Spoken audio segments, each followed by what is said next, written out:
আমাদের চ্যানেলে নতুন নতুন পর্ব গল্প পড়তে ও দেখতে চ্যানেলটি সাবস্ক্রাইব করে রাখুন।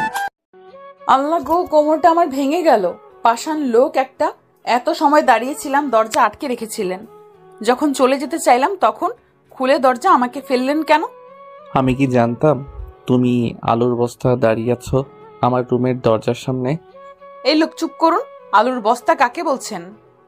আগে তো নীলাঞ্জনা নীলাঞ্জনা বলে মুখে ফেনা তুলে দিতেন, এখন আমি আলুর বস্তা হয়ে গেলাম? সদ্য গোসল সেরে ভেজা শরীরে দাঁড়িয়েছিল সৌজন্য। তার মনে হলো দরজার সামনে দাঁড়িয়ে আছে কেউ। নুপুরের আওয়াজ কানে আসছে স্পষ্ট। আস্তে আস্তে হেঁটে গিয়ে দরজাটা খুলেছিল মাত্র, সাথে সাথে আলুর বস্তার মতো মেঝেতে পড়েছে মুগ্ধতা। কোমরে হাত চেপে চোখ মুখ কুঁচকে নিয়েছে। ব্যথায় হাতের কোনোই ছিলে গেছে অনেকটাই। আহাজারি করে কথাগুলো বলে মুগ্ধতা। সৌজন্য বাঁকা হাসে, হাঁটু গেড়ে বসে মুগ্ধতার পাশে। ভ্রজরা কুচকে গম্ভীর কণ্ঠে বলে, তুমি আমার নীলাঞ্জনা নও, ওর নামটা মুখেও নিবে না আর। সৌজন্যের গম্ভীর কণ্ঠের কথা শুনে মুগ্ধতা তাকিয়ে আছে তার দিকে। এই মানুষটাই কি সে যাকে মুগ্ধতা ভালোবেসেছিল বছর তিনেক আগে? এত পরিবর্তন হলো কিভাবে মানুষটার? মুগ্ধতার চৌধুরী সাহেব তো এত কঠোর ছিল না। কোমরের ব্যথাকে উপেক্ষা করে কোনো রকম উঠে মুগ্ধতা চলে যেতে চায় রুম থেকে।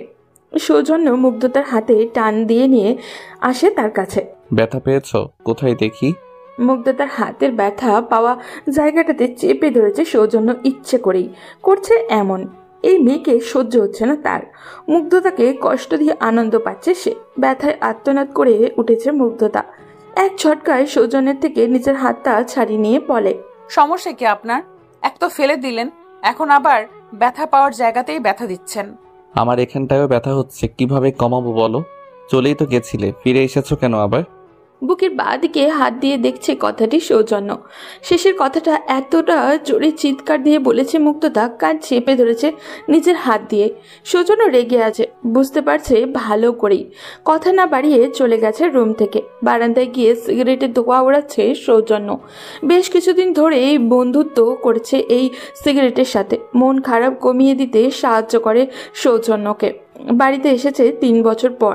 ভেবেছিল এখানেই থাকবে কিছুদিন মায়ের সাথে, কিন্তু মুগ্ধতাকে দেখলেই রাগ হয় খুবই। কেন পুরনো অতীত তাড়া করে বেড়াচ্ছে তাকে? মুগ্ধতার সাথে দেখা হয়েছিল যখন সেই সময় বোঝেনি এটাই তার নীলাঞ্জনা, যার সাথে পরিচয় হয়েছিল 3 বছর আগে। তবে মেয়েটার প্রতি কেমন ভালো লাগা কাজ করেছিল তার। বাড়িতে এসে জানতে পারে মেয়েটা আর কেউই নয়, তারই বড় ভাইয়ের বউ। এই ব্যাপারটায় অবাক হয়েছিল খুবই, তবে বুঝতে দেয়নি কাউকে। আস্তে আস্তে জানতে পারলো মেয়েটা তার ভালো লাগার মানুষ, হারিয়ে যাওয়া প্রেম নীলাঞ্জনা। নিজেকে ঠিক রাখতে পারেনি তখন। বারবার মনে হচ্ছিল মুগ্ধতা ঠকিয়েছে তাকে।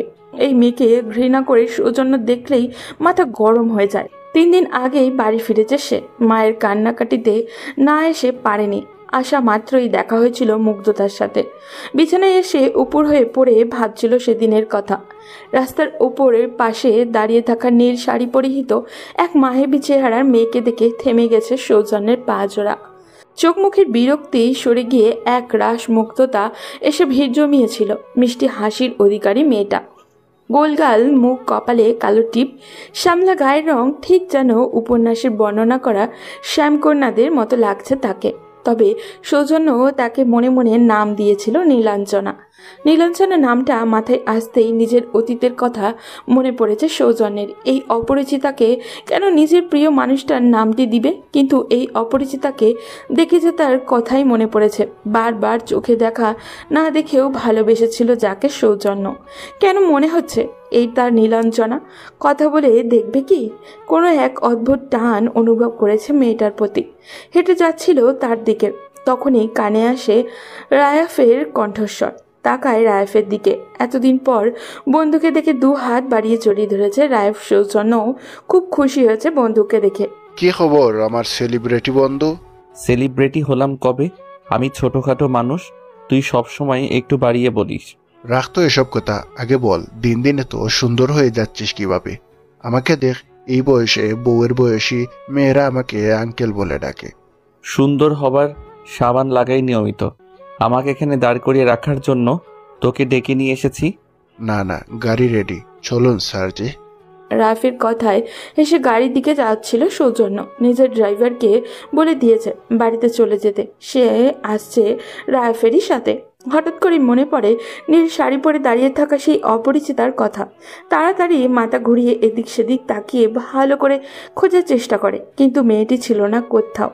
রায়াফের মনে হলো সৌজন্য খুঁজছে কাউকে। তাদের হাত রেখে বলে, কাকে খুঁজছিস? নীলাঞ্জনাকে? রায়াফ জানে নীলাঞ্জনার কথা এখন যে মজা করে বলেছে বুঝতে পারলে সৌজন্য। এটা নতুন নয়, সৌজন্যের মুখে এই নামটি শোনার পর থেকেই বারবার এই নাম নিয়ে খ্যাপ পায় তাকে। ফোন ধরতে দেরি হলে বলবে নীলাঞ্জনার কথা ভাবছিলি বুঝি। সেই জন্য দীর্ঘশ্বাস ছেড়ে বলে, বকবক না করে আয়, স্কুলের অনুষ্ঠানে যেতে হবে। স্যার অপেক্ষা করছেন আমাদের জন্য। যেতে তো হবেই, তুই হলি প্রধান অতিথি। এত আয়োজন তোর জন্যই, না গেলে হবে নাকি? রাইফ এটা সেটা বলেই যাচ্ছে। সৌজন্য বিরক্ত হচ্ছে এতে, ভ্রু কুচকে তাকিয়ে রাইফের দিকে। এই রাইফের সাথে কথা বলাও ভুল। একবার কথা বলতে শুরু করলে ভাঙা রেডিওর মতো চলতেই থাকে। সৌজন্য রেগে গেছে দেখে রাইফ চুপচাপ গিয়ে তার গাড়ির ড্রাইভিং সিটে বসেছে। সৌজন্য এসে পাশে বসেই উদ্দেশ্য তাদের গ্রামের স্কুলের অনুষ্ঠানে যাওয়ার কারণ। দীর্ঘদিন পর বাড়ি ফিরেছে সে, জানা মাত্রই প্রিন্সিপাল ফোন দিয়েছে, বারবার বলেছিল আসার জন্য। এত করে বলায় না করতে পারেনি সৌজন্য। গাড়ির জানলা দিয়ে গ্রামের সৌন্দর্য উপভোগ করছে সৌজন্য। কতদিন পরে নিজের চেনা গ্রাম, চেনা মানুষের কাছে ফিরছে ও। সেটা ছোট থেকে বড় হয়েছে এখানে, কত স্মৃতি জড়িয়ে আছে গ্রামটির সাথে তার। স্কুলের গেটে ক্রস করে ভিতরে প্রবেশ করছে সৌজন্যের গাড়ি। প্রিন্সিপাল অপেক্ষা করছিল তার জন্য। দেখা মাত্রই কাছে গিয়ে হাত মিলিয়েছেন, জড়িয়ে ধরেছেন সৌজন্যকে। সৌজন্যের আরেক বন্ধু মাহিরও সে এই স্কুলেই পড়ায়। বন্ধু এসেছে শুনে চলে এসেছে দেখতে। মাহিরের সাথে কথা বলল সৌজন্য। মেহেলি কণ্ঠস্বর কানে আসতেই তাকিয়েছে সেই দিকে, অবাক হয়েছে খুবই।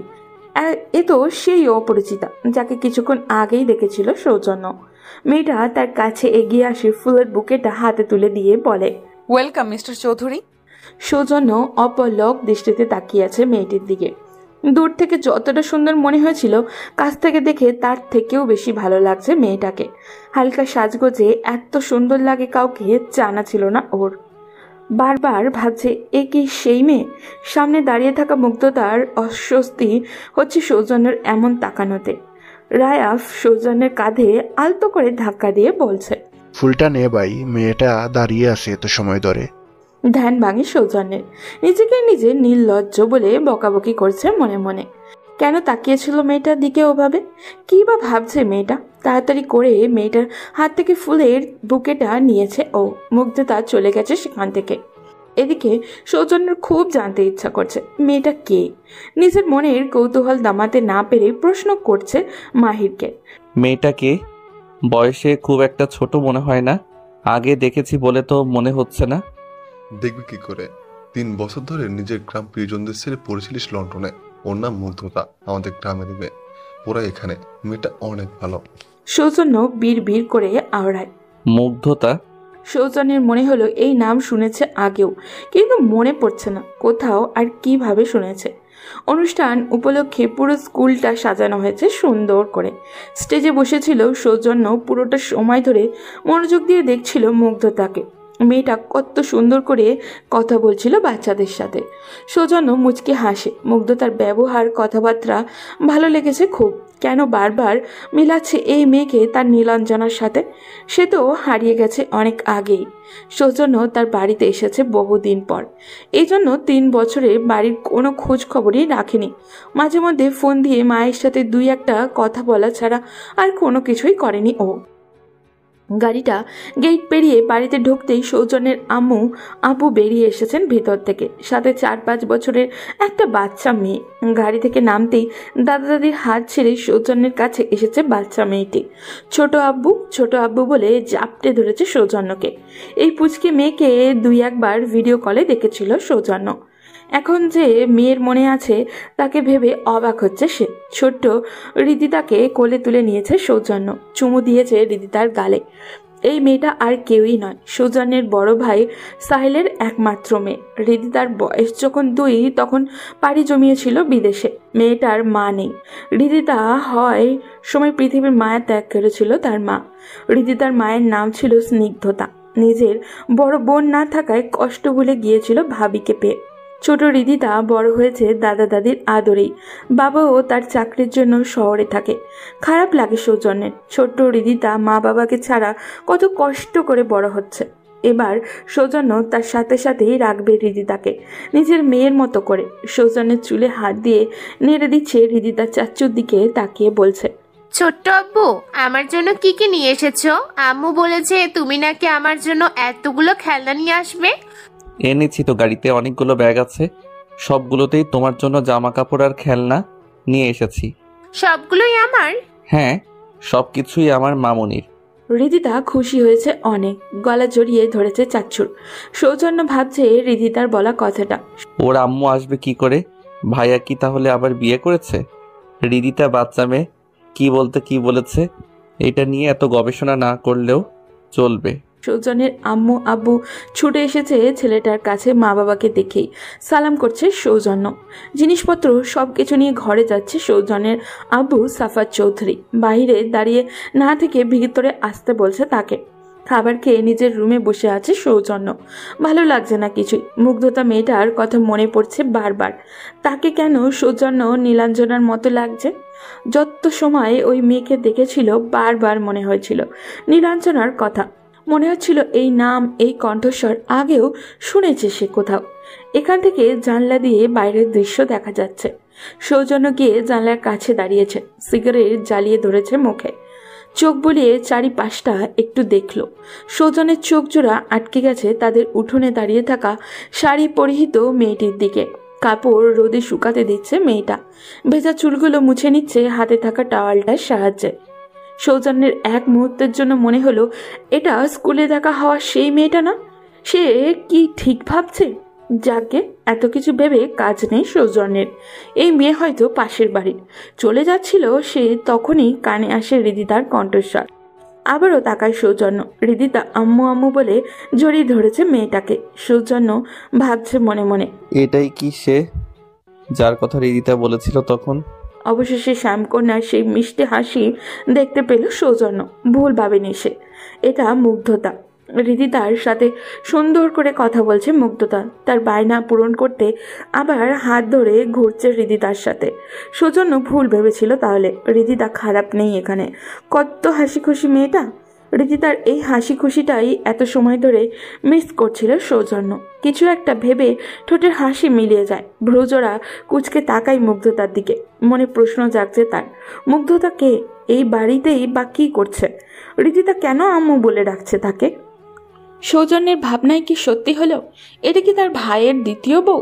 কেন যেন রাগ হচ্ছে এটা ভেবে, কিন্তু তারও তো রাগ হওয়ার কথা না। নিজের মাথায় চুল খামচে ধরছে সৌজন্য। এই মেয়েকে কেন মিলিয়েছিল তার নীলাঞ্জনার সাথে? ভুল করেছে সৌজন্য। ঘরে কারোর উপস্থিতি টের পেয়ে দরজার দিকে তাকায় সৌজন্য। মা এসেছেন। তার হাতে সিগারেটটা ফেলে দেয় জানলা দিয়ে। রাজিয়া বেগম ছেলের কাছে এসে দাঁড়ায়। সৌজন্য বুঝতে পারছে তার আম্মু কেন এসেছেন রুমে। তিনি কিছু বলার আগেই সৌজন্য বলছে, কেন এসেছো আম্মু? আবার বিয়ের কথা বলবে, তাই তো? তুই কি সারা জীবন আইবুড়ো থাকবি বলেই ঠিক করেছিস বাপ? আমি কি বেঁচে থাকতে বৌমা নাতিপুতির মুখ দেখতে পারবো না? আমাকে বিয়ে করতে বলো না আম্মু। বৌমা নাতিপতি সবই তো আছে, তোমার আর কি চাই? কোন দুঃখে বিয়ে করবি না শুনি? আর বৌমা কোথা থেকে আসলো আবার? একজন তো ছিল, সে চলে গেল সবাইকে ছেড়ে। মেয়েটার কথা মনে হলে এখনো চোখ দিয়ে পানি গড়িয়ে পড়ে আমার। রীতিতা যে মেয়েটাকে আম্মু বলে ডাকে, সে তোমার বৌমা নয়? ছেলের কথা শুনে তার মুখের দিকে হাঁ করে তাকিয়ে আছে রাজিয়া বেগম। সৌজন্য কি কোনোভাবে মুগ্ধতার কথা বলছে? মুগ্ধতা তো ওনার বৌমা, আপন মায়ের পেটের ছোট বোন। বৌমা হতে যাবে কেন? তবে মেয়েটাকে সব সময়ের জন্য এখানেই রেখে দিতে চান রাজিয়া বেগম। ছেলের ভুল ভাঙতে চেয়েছিলেন তিনি, কিন্তু সৌজন্যের ফোনের রিংটোন বেজে ওঠায় সে চলে যায় ফোন নিয়ে কথা বলতে। রাজিয়া বেগম অপেক্ষা করছিলেন কখন ছেলের ফোনে কথা বলা শেষ হবে। শেষ হয়েছে ঠিকই, তবে চোখ মুখ দেখে মনে হলো সৌজন্য খুব বিরক্ত কোনো কিছু নিয়ে। তিনি আবারও কথা বাড়ালেন না, কফি আনতে চলে গেছেন ছেলের জন্য। মাথাটা প্রচণ্ড ব্যথা করছে সৌজন্যের, মাথায় হাত চেপে বসে আছে বিছানায়। মনে পড়ছে 3 বছর আগের কথা, যখন দেখা হয়েছিল তার নীলাঞ্জনার সাথে।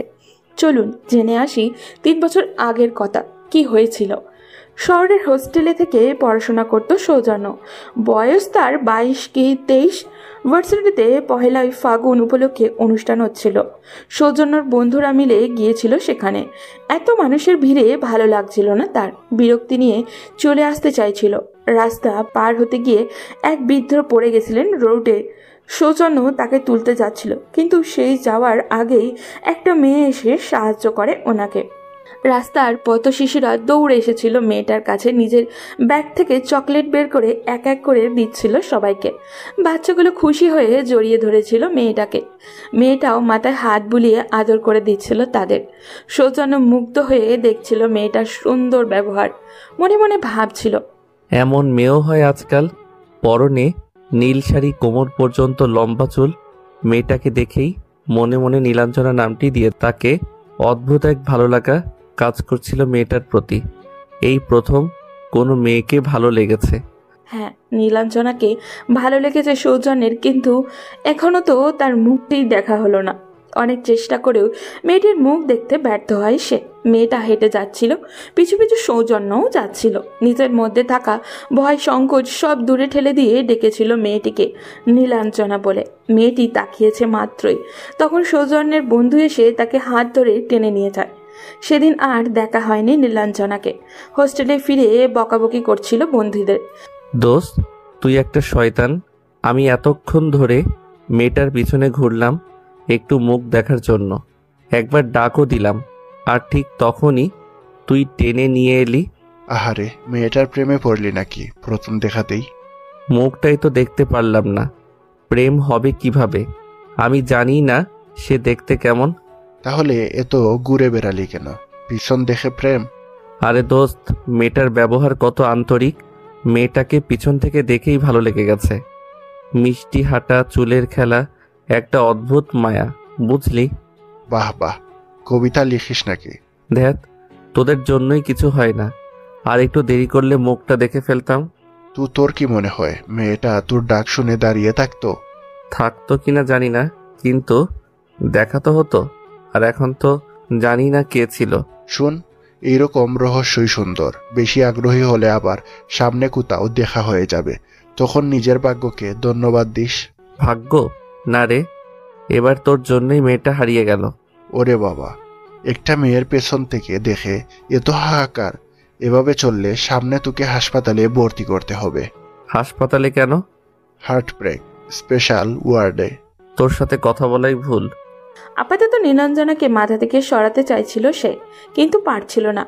বারবার মনে পড়ছিল মেয়েটার কথা। ফোনটা হাতে নিয়ে ফেসবুক স্ক্রল করছিল। ভালো লাগছে না কিছুই। ফোনটা রেখে দিতে হাত থেকে তখনই চোখ পড়ল একটা ফেসবুক প্রোফাইলে। আইডিটাতে বাংলা অক্ষর করে সুন্দর করে লেখা আছে মুগ্ধতা শেখ। প্রোফাইলে দেওয়া ছবিটার দিকে চোখ আটকে যায় তার। এ তো সেই মেয়ে যাকে দেখেছিল তখন, কিন্তু এখানেও মহারানীর মুখ দেখা যাচ্ছে না। বিপদে পড়ল তো। এই মেয়েকে দেখবে কিভাবে এখন? কোনো কিছু না ভেবেই ফ্রেন্ড রিকোয়েস্ট দিল মেয়েটাকে। এরপর আর কি, একটু পরপরই চেক দিচ্ছে অ্যাকসেপ্ট করলো কিনা। অ্যাকসেপ্ট করেছে ঠিকই, তবে সৌজন্য মেসেজ করেনি তাকে। কেমন যেন লাগছিল। আত্মসম্মান খুইয়ে মেয়েটাকে মেসেজ দিবে বা কিভাবে? কথা না বললেও প্রতিদিন মেয়েটার প্রোফাইল ঘাটাঘাটি করত। পোস্ট করলে কমেন্ট বক্স চেক করত। মেয়েটা নিজ থেকে একদিন মেসেজ করেছিল তাকে। সৌজন্যদের ভার্সিটিতে ভর্তি হবে সেই বিষয়ে কিছু জানার জন্যই মেসেজ করেছিল। আকাশের চাঁদ হাতে পাওয়ার মতনই খুশি হয়েছিল সেদিন। এটাতেই চাইছিল সৌজন্য। হাই। হ্যালো, কেমন আছেন? আলহামদুলিল্লাহ ভালো। আপনি কেমন আছেন? আমিও ভালো, আলহামদুলিল্লাহ। আমি কি ভুল দেখছি নাকি সত্যি তুমি আমাকে মেসেজ দিলে? না, ভুল দেখছো না, সত্যিই দিলাম। মানে এতদিন ধরে ফ্রেন্ড লিস্টে আছো কিন্তু কোনোদিন মেসেজ দাওনি, হঠাৎ আজ বিশেষ কিছু? একটা দরকার ছিল আসলে। ও বলো, কি দরকার? তোমার ভার্সিটিতে আমি ভর্তি হতে চাই। ভাবলাম যেহেতু তুমি ওই ভার্সিটিতে পড়ো কিছু ইনফো নিতে পারি। এতদিন পর প্রথম মেসেজ আর সেটা ভার্সিটির জন্য। ও, বুঝলাম। তুমি কোন সাবজেক্টে ভর্তি হতে চাচ্ছ? ইংলিশ। শুনেছি ডিপার্টমেন্টটা বেশ ভালো, কিন্তু ক্লাসের পরিবেশ শিক্ষক কেমন? ইংলিশ তো বেশ ভালো সাবজেক্ট। আমাদের ডিপার্টমেন্টের টিচাররা বেশ স্ট্রিক্ট, তবে শেখানোর স্টাইল দারুণ। কিন্তু সিনিয়রদের থেকে একটু সাবধানে থাকবা। র্যাগিং কেস মাঝে মাঝে হয়। ও মাই গড, র্যাগিং! তাহলে তো চিন্তার বিষয়। তুমি ভর্তি হলে চিন্তা করো না, আমি পাশে থাকবো। ওয়াও। ফি কত? ক্লাস কেমন? সিনিয়ররা আসলে কেমন? ফি ম্যানেজেবল, ক্লাস সিরিয়াস। আর বললাম তো সিনিয়রদের নিয়ে ভয় পেও না, আমি তো আছি। আরে তুমি তো নিজের ভার্সিটিকে বেশ ভালোবাসো মনে হচ্ছে। না, ভার্সিটির চেয়েও তোমাকে বেশি ভালোবাসি। মেসেজটা সেন্ড করছিল, সাথে সাথে ডিলিট করে দিয়ে সৌজন্য মুগ্ধতা অল্প কিছু দেখতে পায়। সে বলে, কি ভালোবাসো? ভালো ক্লাস, ভালো শিক্ষকেরা, আর নতুন স্টুডেন্টদের জন্য হেল্প করতে। বুঝেছি। ঠিক আছে, আমার ভর্তি নিয়ে যদি কোনো প্রবলেম হয় তোমাকেই বিরক্ত করব। বিরক্ত না, বরং খুশি করবা। দেখা যাক। সেই থেকে মেয়েটার সাথে কথা বলা, আস্তে আস্তে বন্ধুত্বের সম্পর্ক গড়ে উঠেছিল তাদের মধ্যে। মেয়েটাকে দেখতে ইচ্ছা হতো খুব, কিন্তু সাহস করে বলতে পারতো না এটা। মেয়েটার সুরেলা কণ্ঠস্বর, কথা বলার ধরন সবকিছুই আকৃষ্ট করত সৌজন্যকে। সৌজন্য মেয়েটাকে নীলাঞ্জনা বলেই ডাকে, যাদের আলোয় স্নিগ্ধ রাত।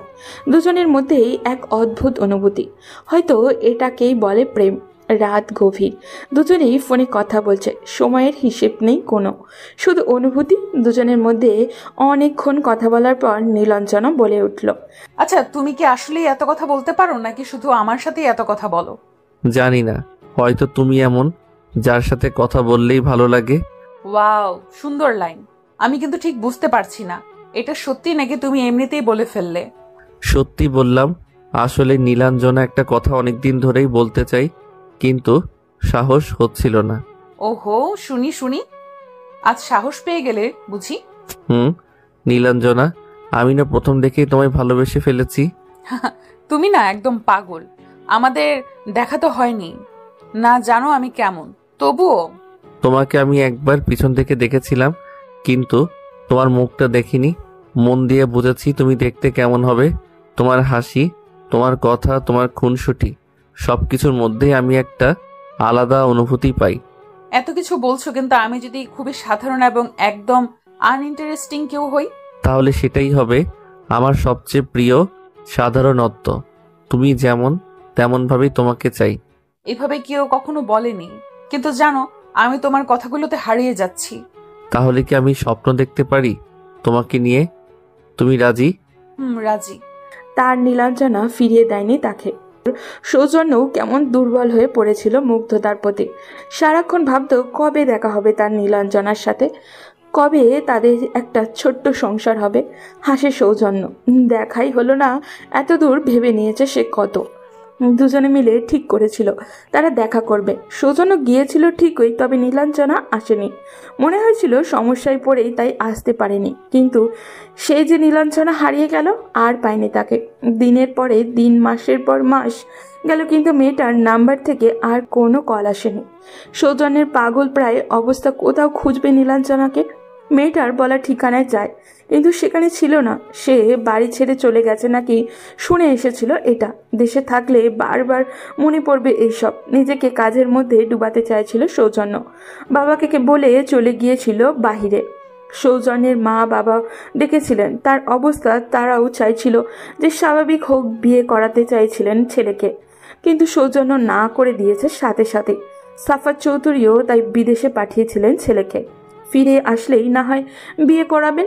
সেই যে নিজের চেনা দেশ, প্রিয় মানুষ আর ভালোবাসার মানুষের স্মৃতি নিয়ে পাড়ি জমিয়েছিল বিদেশে, এসেছে 3 বছর পর। দরজায় ঠক ঠক শব্দে ধ্যান ভাঙে সৌজন্যের। মুখ তুলে তাকায় সেদিকে। কফির কাপ হাতে দাঁড়িয়ে আছে মুগ্ধতা। সৌজন্যের স্পষ্ট মনে আছে মুগ্ধতাই ছিল তার নীলাঞ্জনার নাম। নীলাঞ্জনার নামটা তো তার দেওয়া। সৌজন্য যেটা ভাবছে সেটা কি সত্যি? কিন্তু এক নামের তো বহু মানুষ থাকে দুনিয়ায়, সে কি বেশি ভাবছে? মুগ্ধতা রুমে আসে, কফির কাপটা রেখে চলে যেতে চায়। কানে আসে সেই চেনা ডাক নামটা, সৌজন্য নীলাঞ্জনা নামটি ধরে ডেকেছে তাকে। পা দুটো থেমে গেছে মুগ্ধতার, আবারও বলে উঠেছে সৌজন্য। তুমি কি নীলাঞ্জনা? এই নামটি শুনে দাঁড়িয়ে পড়লে যে। না না, আমি নীলাঞ্জনা হতে যাব কেন? এই নামের কাউকেই আমি চিনি না। আমার নাম মুগ্ধতা। মুগ্ধতার গলায় থাকা লাভ লকেটটা খুব পরিচিত মনে হচ্ছে তার। একটু একটু করে এগিয়ে যাচ্ছে মুগ্ধতার দিকে। মুগ্ধতা ঘাবড়ে গেছে সৌজন্যের এমন ব্যবহারে। সৌজন্য যত এগোচ্ছে সে ততই পিছিয়ে যাচ্ছে। কাঁপা কাঁপা কণ্ঠে বলছে, কি করতে চাইছেন আপনি? কিছুই তো করিনি, আমি ভয় পাচ্ছ কেন? এগোবেন না আর। সৌজন্য বাঁকা হাসে। পিছুতে পিছুতে দেওয়ালের সাথে ঠেস লেগে গেছে মুগ্ধতার পিঠ। চলে যেতে নিলেই 2 হাত দিয়ে আটকে নেয় সৌজন্য। এগিয়ে যাচ্ছিল তার দিকে। মুগ্ধতা নিজের মুখটা ঘুরিয়ে নিয়ে চোখ বন্ধ করে ফেলেছে। সৌজন্য খেয়াল করলো সেদিকে মুগ্ধতার গলায় থাকা চেইনটা এক টানে খুলে নিয়েছে। বুঝতে পেরেই মুগ্ধতা তাকিয়েছে সেদিকে। হাত বাড়িয়ে আনতে চাইছে চেইনটা সৌজন্যের হাত থেকে, কিন্তু তার আগেই সৌজন্য দেখে নিয়েছে লকেটের ভিতরে থাকা তার ছবি। এবার সে পুরোপুরি নিশ্চিত এটাই নীলাঞ্জনা। মুগ্ধতা চুপচাপ দাঁড়িয়ে আছে। সৌজন্য দেখল মুগ্ধতাকে পা থেকে মাথা পর্যন্ত। এটা নীলাঞ্জনাই, সৌজন্যের নীলাঞ্জনা। এই মেয়ে যে তার কল্পনার থেকেও বেশি সুন্দর, এতদিন ধরে পাগলের মতো খুঁজে চলেছে, যাকে সে তার বাড়িতেই ছিল। সম্পর্ক বদল এসেছে তাদের।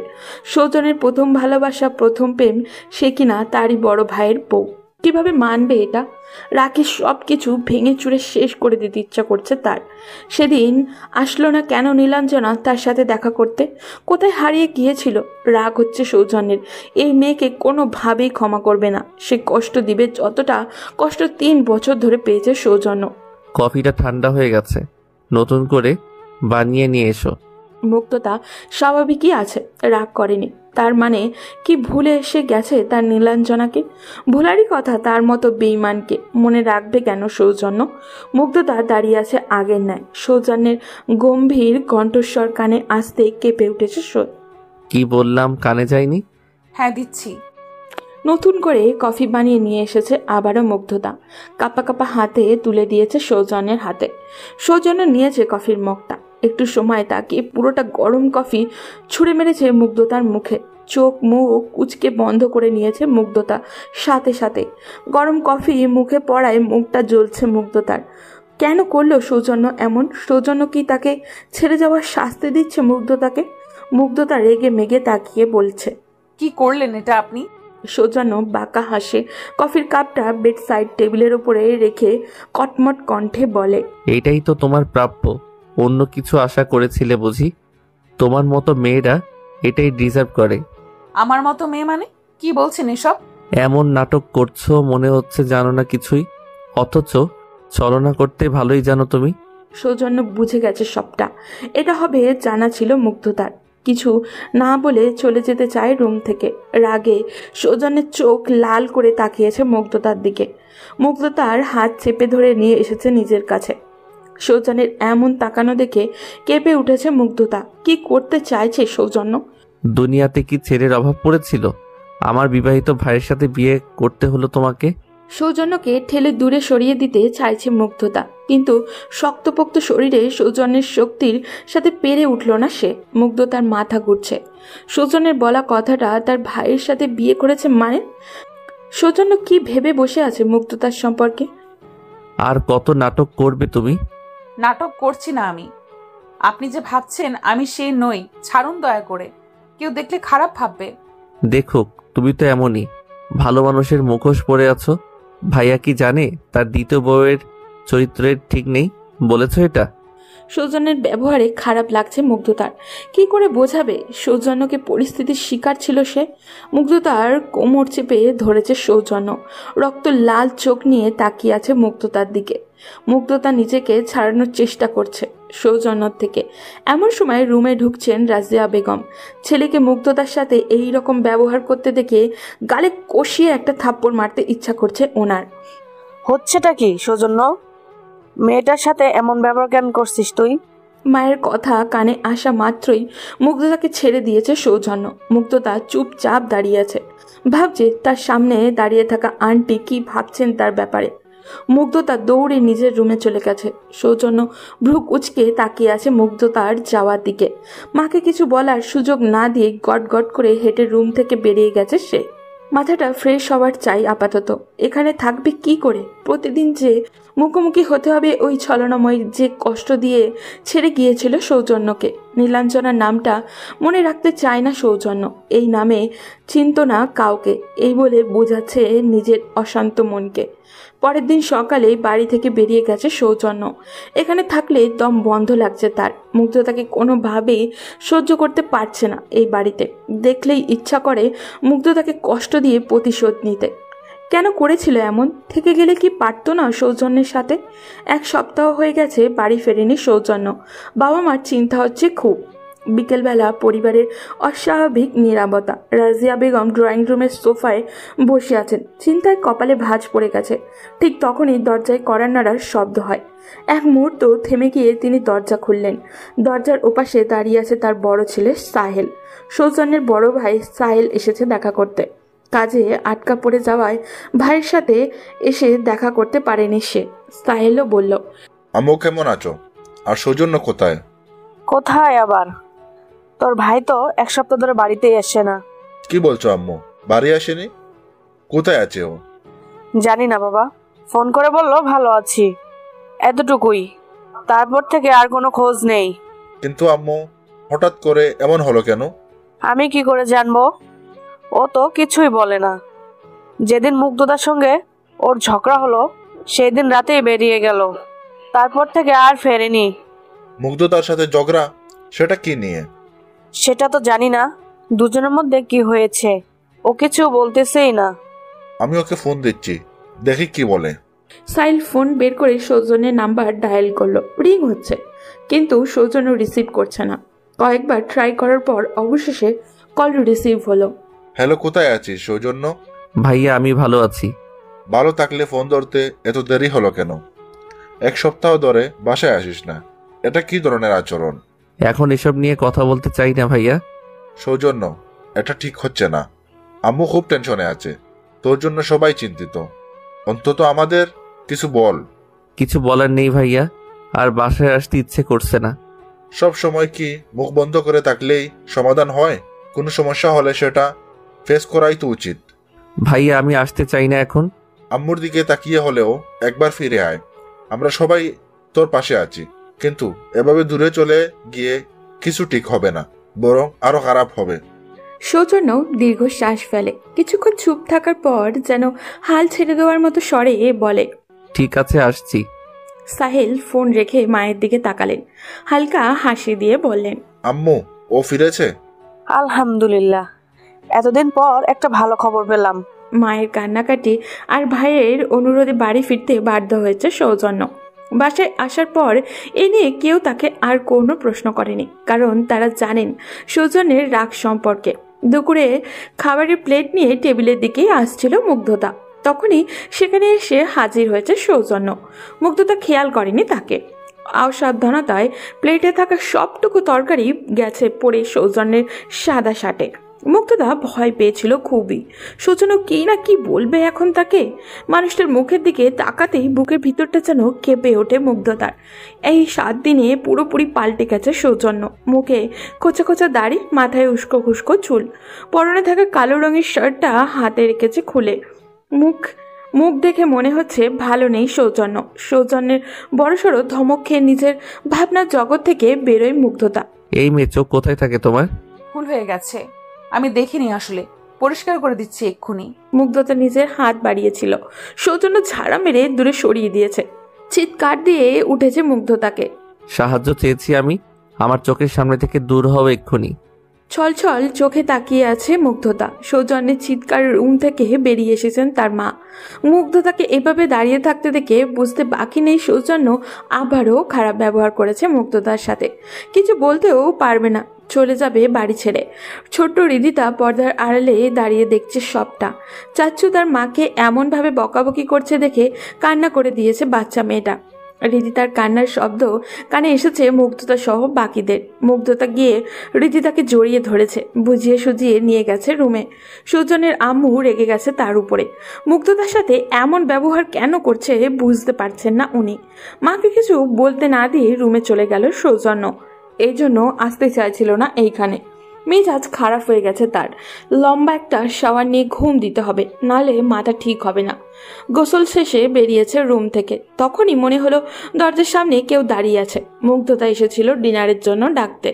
ভিতরে যাওয়ার সাহস পাচ্ছিল না, তাই দাঁড়িয়েছিল দরজার সামনে। মনে হলো সে ডাকবে না সৌজন্যকে, রিদিতাকে পাঠাবে না হয়, এইভাবে চলে যাবে। তখনই সৌজন্য দরজা খুলে হেলান দিয়ে দরজার সাথে দাঁড়িয়েছিল মুগ্ধতা। তাল সামলাতে না পেরে পড়ে গেছে মেঝেতে। এরপর কি হয়েছিল তা তো প্রথমেই শুনলেন। খাবার টেবিলে বসে আছে সবাই। সৌজন্য আসতে চায়নি এখানে, কিন্তু ভাই এসেছে। তার রুমে গিয়ে জোর করে টেনে নিয়ে আসলো। মুগ্ধতাকে এটা ওটা জিজ্ঞাসা করছে সাহেল, সেও হেসে হেসে উত্তর দিচ্ছে। সৌজন্যের রাগ তত্তর করে বেড়ে গিয়েছে মুগ্ধতার এভাবে সোহেলের সাথে হাসার জন্য। তার সাথে হেসে হেসে কথা বলাটা সহ্য হচ্ছে না তার। মুগ্ধতা তার ভাইয়ের বউ, এটা কোনোভাবেই মানতে পারছে না সৌজন্য। সামনে থাকা ভাতের প্লেটটা ছুঁড়ে ফেলেছে মেঝেতে। কাছের প্লেটটা ভেঙে কয়েক টুকরো হয়ে গিয়েছে সাথে সাথে। প্লেটে থাকা ভাত ছড়িয়ে ছিটিয়ে পড়েছে চারিদিকে। উপস্থিত সবাই খাবার ছেড়ে তাকিয়ে আছে সৌজন্যের দিকে। রাজিয়া বেগম ছেলেকে বলছেন, কি হলো বাপ, খাবার কি খারাপ হয়েছে? এমন করলি কেন? সৌজন্য কোনো উত্তর দিল না, কেবল কটমট করে তাকিয়ে আছে টেবিলের দিকে, যেন প্রচন্ড রাগে গর্জে উঠতে চাইছে, কিন্তু নিজেকে আটকে রেখেছে। তখন সাহেল বলল, কি হয়েছে সৌজন্য? খাবার ফেলে দিলে কেন? খাবার কি খারাপ হয়েছে? মুগ্ধতার রান্না সব সময় ভালো হয়, খারাপ হতে যাবে কেন আম্মু? সেটাই তো বলছি, মুগ্ধতার হাতের রান্নার সাথে তুলনা হয় না কিছুই। না, খাবারে কোনো সমস্যা নেই। তাহলে এটা কি ধরনের ব্যবহার? আমরা সবাই একসঙ্গে খাচ্ছি, তোর হঠাৎ এমন আচরণ কেন? আমি ক্ষুধার্ত নই, খেতে চাই না। ক্ষুধা নেই মানে? 1 সপ্তাহ ধরে বাইরে কাটিয়ে এসেছিস, এখন এসে এমন করছিস কেন? আমি বাইরে ভালোই ছিলাম, এখানে এসে দম বন্ধ লাগে। এই কথা বলে সৌজন্য চেয়ার সরিয়ে উঠে দাঁড়ায়। রাজিয়া বেগম এবার সত্যি চিন্তায় পড়ে যান। তিনি ছেলের হাত ধরে টেনে বসানোর চেষ্টা করেন। বাবা, আমাকে বলতো কি হয়েছে? এভাবে রাগ করছিস কেন? সৌজন্য এবার ধৈর্য হারিয়ে ফেলে, তার চোখ দুটো লাল হয়ে ওঠে। কিছু হয়নি আম্মু। তাহলে এমন কেন করছিস? সৌজন্য কোনো উত্তর দিল না। মুগ্ধতা চুপচাপ সব দেখছিল। তার মনে হচ্ছিল সৌজন্য ইচ্ছা করেই এমন করছে, যেন তার প্রতি কোনো ঘৃণা প্রকাশ করতে পারে। সে কিছু বলতে চাইল, কিন্তু সাহেলের উপস্থিতিতে চুপ থাকলো। সৌজন্য, যদি কিছু বলতেই না চাস তাহলে অন্তত এমনটা করিস না। বাড়িতে ফেরার পর থেকে তোকে আমরা স্বাভাবিক দেখতে পাইনি, কিসের এত রাগ? সৌজন্য কোনো উত্তর না দিয়ে এক দৃষ্টিতে মুগ্ধতার দিকে তাকায়, তারপর চোখ সরিয়ে নেয়। আমি রেস্ট নিতে চাই। এই কথা বলে সে দ্রুত পা ফেলে টেবিল ছেড়ে চলে যায়। সবাই চুপচাপ তাকিয়ে থাকে। রাজিয়া বেগম অসহায়ের মতো ছেলের দিকে তাকান, আর সাহেল ধীরে ধীরে মুগ্ধতার দিকে তাকিয়ে দীর্ঘশ্বাস ফেলে। সৌজন্যের যাওয়ার দিকে তাকিয়ে রাজিয়া বেগম বলছেন, ছেলেটার যে কি হলো, আগে তো এমন ছিল না। আমার ছেলে, সব হয়েছে ওই মেয়েটার জন্য। পরের মেয়ের দোষ দিচ্ছ কেন? বাইরে থেকে থেকে বাদর তৈরি হয়েছে তোমার সোনা ছেলে। খাবার ছেড়েই চলে গেছেন সাদাব চৌধুরী। ছেলের কাজকর্ম ভালো লাগছে না ওনার। এসেছে মাত্র কয়েকদিন হলো, এর মধ্যে বাড়িতে থেকেছে হাতে গুনে 2-3 দিন। এই 2-3 দিনকে ভালো কিছুই দেখেননি তিনি। মুগ্ধতা ভাবছে, কোন মেয়ের কথা বলছেন? সৌজন্যের আম্মু আব্বু? কোনোভাবে কি এর কথাই বলছেন? রাত হয়েছে অনেক। হৃদিতাকে পাশে নিয়ে ঘুমিয়ে আছে মুগ্ধতা। মনে মনে ভাবছে, চলে যাব এখান থেকে, কিন্তু কোথায় যাব? কার কাছেই বা যাব? আমার যে যাওয়ার জায়গা নেই কোথাও। আর রীতিতা থাকবে কিভাবে আমাকে ছেড়ে? মুগ্ধতারা 2 বোন ছিল। স্নিগ্ধতার সাথে তার বয়সের পার্থক্য ছিল বেশ কয়েক বছরের, তাই বিয়ে হয়ে গিয়েছিল স্নিগ্ধতার অনেক আগেই। পড়াশোনার জন্য আসা হয়নি আগে কখনো এখানে। আসলেও সৌজন্যকে দেখেনি সে। শুনতো সবসময় তার আপুর মুখে দুলাভাইয়ের আরেকটা ভাই আছে, পড়াশোনার জন্য শহরের হোস্টেলে থাকে। তবে মুগ্ধতার সাথে দেখা হয়নি কখনোই তার। বোনের মৃত্যুর সময়ও এসেছিল ঠিক ওই সৌজন্য, হয়তো এসেছিল তখনও মুগ্ধতা জানতো না সৌজন্য এই বাড়িরই ছেলে। বাবা মাকে হারিয়ে সর্বহারা হয়ে আসলো এখানে মুগ্ধতা, সেই থেকে এই বাড়িটাকেই নিজের বাড়ি ভেবে থাকছে। সবাই খুবই স্নেহ করে তাকে। একদিন ঘর পরিষ্কার করতে গিয়ে একটা ফ্যামিলি ফটো পেয়েছিল মুগ্ধতা। ভার্সিটি পড়ুয়া সৌজন্যের ছবি দেখে চিনতে অসুবিধা হয়নি আর ওর। এই মানুষটাই সে যে তাকে মায়া করে ডাকতো নীলাঞ্জনা বলে। সৌজন্যের আসার খবর শুনে চলে যেতে চাইছিল এই বাড়ি ছেড়ে, কিন্তু পারেনি। ছোট রিদি তার কথা ভেবে। স্কুলেও যে ওভাবে দেখা হয়ে যাবে এটাও জানা ছিল না তার। নিজের অভিশপ্ত জীবন আর ভাগ্যকে দোষারোপ করছে মুগ্ধতা। কেন হয় আমার সাথে এমন? পছন্দের কোনো জিনিস পাওয়ার ভাগ্য নিয়ে জন্মায়নি বুঝি? জীবন যেন আমার কাছে শুধু ত্যাগের আর হারানোর গল্প। চোখ দিয়ে পানি পড়ছে মেয়েটার, আর ভাবতে পারছে না কিছু। বালকনিতে দাঁড়িয়ে সিগারেট টান দিচ্ছে সৌজন্য। কেন মনে পড়ছে নীলাঞ্জনার কথা। হাতে থাকা সিগারেটের মতো ভিতরটা জ্বলে পুড়ে শেষ হয়ে যাচ্ছে তার। চোখের সামনে অন্য কারোর বউ হয়ে ঘুরে বেড়াচ্ছে তার ভালোবাসা। দেখবে কিভাবে এটা? সৌজন্যের মনে হলো রুমে কেউ এসেছে। দরজার সামনে তাকালে তার মাকে দেখতে পায়। হাতে থাকা সিগারেট ফেলে দিয়ে এসেছে মায়ের কাছে। বলতে চাচ্ছিল আবারও বিয়ের কথা না তুলতে। এবার আর ছেলেকে কিছু বলার সুযোগ দেননি রাজিয়া বেগম। তার আগেই নিজেই বলেন, এবার বিয়ে করবি না বললে আমার মরা মুখ দেখবি তুই। তোর সাথের বন্ধুরা বিয়ে করে বাচ্চা কাচ্চার বাপ হয়ে গেছে, তুই এমন কেন করছিস বাপ? আমার কি ইচ্ছে করে না ছোট বৌমা ছোট ছেলের বাচ্চা কাচ্চার মুখ দেখতে? আম্মু কতবার বলবো আর আমি করব না বিয়ে? অন্য কিছু বলার হলে বলো। মায়ের সাথে কথা বলতে বলতে সৌজন্য গিয়ে বিছানায় পড়ে থাকা ফোনটা হাতে তুলে নিয়েছে।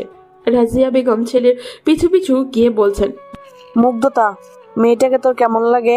মুগ্ধতার নামটা শুনেই রাগ হচ্ছে সৌজন্যের। হাত মুষ্টিবদ্ধ করে নিয়েছে সাথে সাথে। ছেলের চুপ থাকা দেখে রাজিয়া বেগম আবারও বললেন, মুগ্ধতাকে আমি আর তোর বাবা পছন্দ করে রেখেছি অনেক আগেই। ওর মতন মিষ্টি মেয়েকে কার না ভালো লাগে? ভাবলাম তোরও পছন্দ হবে মুগ্ধতাকে। আমার সুন্দর ছেলের পাশে অমন সুন্দরী বৌমাকে ইমান নাই। সৌজন্য তাকিয়ে আছে তার মায়ের দিকে। কি শুনছে এইসব? পছন্দ করে রেখেছেন মানে? সৌজন্য কি ভুল ভাবছে তাহলে? মুগ্ধতা কি তার ভাইয়ের বউ নয়? আবেগের সহিত মাকে জিজ্ঞাসা করে সৌজন্য। মুগ্ধতা তো ভাইয়ার বিয়ে করা বউ, আমার জন্য পছন্দ করে রেখেছো মানে? পাগল ছেলে, মুগ্ধতা তোর ভাবির আপন মায়ের পেটের বোন। সাহেল তাকে নিজের বোনের নজরে দেখে, মুগ্ধতাও তাকে ভাই বলে ডাকে। স্তব্ধ হয়ে দাঁড়িয়ে আছে সৌজন্য। কি বলবে বুঝে উঠতে পারছে না এখন। মনে মনে ভাবছে, তাহলে কি মুগ্ধতাকে ভুল বুঝেছি আমি? এত অপমান করেছি না বুঝে? কিন্তু মুগ্ধতার এটাই প্রাপ্য। বিয়ে না করুক, ছেড়ে চলে গিয়েছিল কেন? এগুলো বলে নিজেকে বোঝাতে চাইছে সে, কিন্তু ভিতরে ভিতরে অনুশোচনা হচ্ছে। ছেলের সাথে কথা বলে রুম থেকে বেরিয়ে গেছেন রাজিয়া বেগম। সৌজন্যের ইচ্ছা করছে মুগ্ধতার সাথে কথা বলতে। কি হয়েছিল মুগ্ধতার? চেয়েও যে ভুলতে পারছি না তাকে। জানতে হবে সবটা। সেদিন কেন আসেনি আমার সাথে দেখা করতে? কোথায় হারিয়ে গিয়েছিল সে? কোনো কিছু ভেবে উঠে চলে যায় মুগ্ধতার রুমের দিকে। দরজা খোলা থাকায় ভিতরে যেতে সমস্যা হয়নি তার। মুগ্ধতার পাশে এসে হাঁটু গেড়ে বসেছে সৌজন্য। মেয়েটার ঘুমন্ত মুখশ্রীতে কত মায়া লেগে আছে। মুগ্ধ হয়ে দেখছে তাকে সৌজন্য। এই মায়াবিনীকেই ভালোবেসেছিল সে। মুগ্ধতার চোখে মুখ এসে পড়া চুলগুলো সরিয়ে দিয়েছে নিজের হাত দিয়ে। গালে কারোর হাতের স্পর্শ পেয়ে তাড়াতাড়ি করে চোখ খুলে তাকিয়েছে মুগ্ধতা। সামনে বসে থাকা সৌজন্যকে দেখে ভয় পেয়ে গেছে সে। কেন এসেছে সৌজন্য এখানে? ভাবছে এটাই। এত রাতে এখানে কেন আপনি? উত্তর চাই আমার। কিসের? কেন ছেড়ে গিয়েছিলে আমাকে? কেন আসলে না সেদিন দেখা করতে? আমি কি দেখতে খুব খারাপ? ভালোবাসা যায় না আমাকে? মুগ্ধতা বুঝলো না সৌজন্য এত শান্ত হয়ে কথা বলছে কিভাবে তার সাথে। মুগ্ধতা ভাবছে, কতদিন পর সেই চেনা মানুষটার মায়া জড়ানো কণ্ঠের কথা শুনলাম। এইভাবেই তো শান্ত হয়ে কথা বলতো আমার সাথে মানুষটা। সৌজন্য ঘৃণা করে আমাকে, তার কাছে আমি খারাপ মেয়ে। তাহলে হঠাৎ তো পরিবর্তন। অবাক হলো মুগ্ধতা। কিছুক্ষণ নিস্তব্ধ হয়ে দাঁড়িয়ে রইল। কঠিন শ্বাস নিল। গলার কাছে যেন কাটা আটকে গেছে। তারপর বলল, সৌজন্য প্লিজ এটা বোঝার চেষ্টা করো, আমি তোমাকে কষ্ট দিতে চাইনি। তাহলে কি চেয়েছিলে? আমাকে পাগলের মতো অপেক্ষায় রেখে অন্ধকারে ঠেলে দিতে? তুমি জানো তোমার জন্য কতটা কষ্ট পেয়েছি। আমি ভেবেছিলাম এটাই সঠিক সিদ্ধান্ত। সঠিক? আমার ভালোবাসাকে ধোঁকা দেওয়া সঠিক সিদ্ধান্ত? তোমার পরিবার আমাকে আশ্রয় দিয়েছে, আমাকে মেয়ের মতো ভালোবাসে।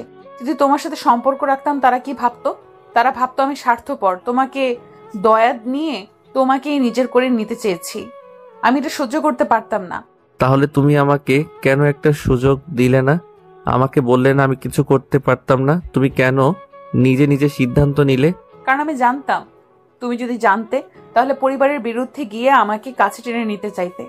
আমি তোমার বাবা মায়ের ভালোবাসা হারাতে চাইনি, আর তোমার ভালোবাসার প্রতি অন্যায়ও করতে চাইনি। তাহলে এখনো কি তাই মনে হয়? মুগ্ধতা চুপচাপ দাঁড়িয়ে থাকে, কিছু বলে না। সৌজন্য মুগ্ধতার দিকে তাকিয়ে থাকে, চোখে হতাশা, কষ্ট আর একরকম রাগের ঝলক। সে বুঝতে পারছে মুগ্ধতা কখনো তাকে ভালোবাসতে অস্বীকার করেনি, শুধু ভয় পেয়েছে, ভুল বুঝেছে সবাই। কিন্তু সে কি এত সহজে হাল ছেড়ে দেবে? মুগ্ধতা পেছনে সরে আসতে চাইলেও সৌজন্য আরো সুযোগ দিল না। এক ধাক্কায় দরজার সামনে গিয়ে দাঁড়ালো, যেন মুগ্ধতার জন্য পেছনে ফেরার সব পথ বন্ধ। সৌজন্য ভালোবাসার দৃষ্টি নিয়ে তাকালো মুগ্ধতার দিকে, তারপর বলল, তুমি কি সত্যি মনে করো ভালোবাসা চাওয়া অন্যায় কিছু? মুগ্ধতা, আমি তোমাকে ভালোবাসি, এটা কোনো ভুল নয়, কোনো দয়া নয়, এটা আমার অধিকার। আমি আমার ভালোবাসার মানুষকে চাই, এতে ভুল কোথায়? সৌজন্য, আমি তোমার পরিবারের কাছে কৃতজ্ঞ। আমি তোমার জন্য তাদের ভালোবাসা হারাতে পারবো না। তাহলে কি তোমার মনে হয় তারা আমাকে ভালোবাসে না? আমি যদি তোমাকে ভালোবাসি তবে তারা আমাকে বোঝার চেষ্টা করবে না? সব সম্পর্ক একরকম হয় না সৌজন্য। তুমি বুঝতে চাইছো না, আমি তোমাকে ভালোবাসলেও আমাদের একসাথে থাকা সম্ভব নয়। তাহলে একবার চোখে চোখ রেখে বলো, তুমি আমাকে ভালোবাসো না? আমি তোমার কাছে কিছুই না, এক মুহূর্তের জন্যেও আমাকে মনে পড়েনি? বলো মুগ্ধতা। মুগ্ধতা চোখ বন্ধ করে ফেলে, ঠোঁট কাঁপে, কিন্তু কোনো শব্দ বের হয় না। সৌজন্য আবারও বলে, দেখলে তুমি পারবে না বলার সাহস করতে, কারণ সত্যিটা তুমি নিজেও জানো, কিন্তু তুমি ভয় পাচ্ছ।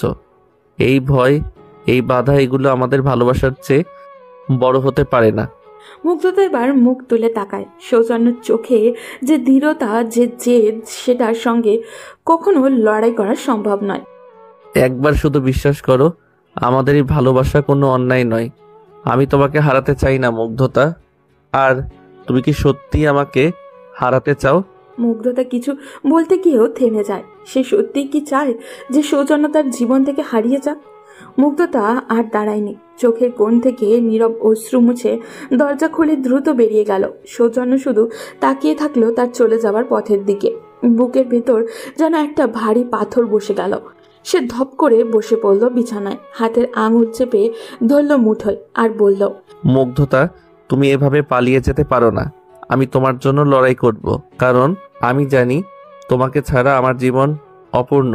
তোমার মায়াবী চোখের গভীরতা, তোমার চুলের মৃদু ঘ্রাণ, সবকিছুই আমার অস্তিত্বের অংশ হয়ে গেছে। আমি জানি যদি মাকে বলি তিনি মুহূর্তেই আমাদের বিয়ের ব্যবস্থা করে ফেলবেন, কিন্তু আমি তা চাই না। আমি চাই তুমি নিজে থেকে আমাকে বেছে নাও। সমস্ত বাধা বিপত্তি পেরিয়ে তুমি আমার হতে চাও।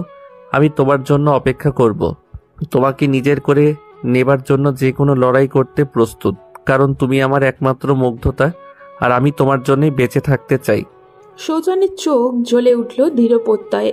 সেই রাতটা সে ছাদে বসেই কাটালো, ভেবে ভেবে কিভাবে মুগ্ধতার মনে তার ভালোবাসার জায়গাটা দৃঢ় করবে।